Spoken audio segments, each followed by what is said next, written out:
Ama namin, Panginoon. Digin mo, Panginoon. 16 ang isang panalangin ng pagtitiwala na nakataas ang ating dalawang kamay at punong-puno tayo ng pagtitiwala sa tatlong persona at sa mga lubid. O Diyos, ako'y ingatan mo. Ingatan ang iyong lingkod. Ang hangad ko ay maligtas. Kaya't sa'yo'y dumudulog kay aking Panginoon. Ang wika ko sa aking Diyos.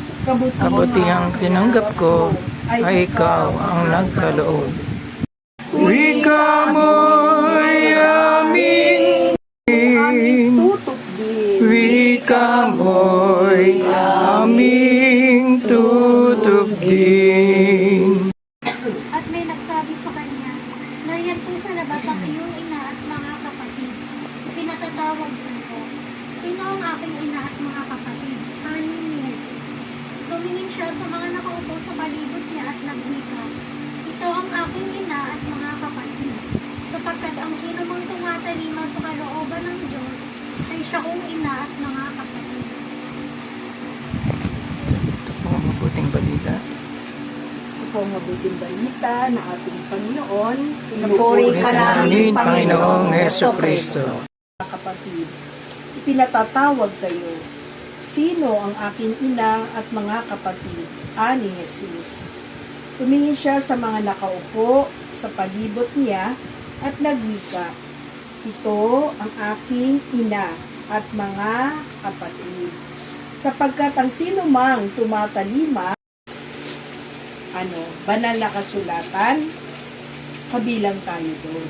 Amen? Amen. Pasalamatan natin ng Diyos kasi tayo yung titignan ni Lord. Kasi diba sabi, kung meron dalawa o tatlo na nagkakatipon sa kanyang pangalan, naroroon siya sa ating kalagitnaan. Amen? Hindi tayo sa tatlo, hindi tayo sa dalawa, tatlo na narito ngayon sa gawain ng Panginoon. Sa Napaalam, kami ay bendisyonan. Kami ay bendisyonan. Kami ay pagpalain. Magbalik kang muli Bigyan sa ibang maawain. ng buong Kami panahon. ay kalingain. Mahal na ina namin. Kasing itim ng buwan. Paalam na paalam. Kami ay bendisyonan. Kami ay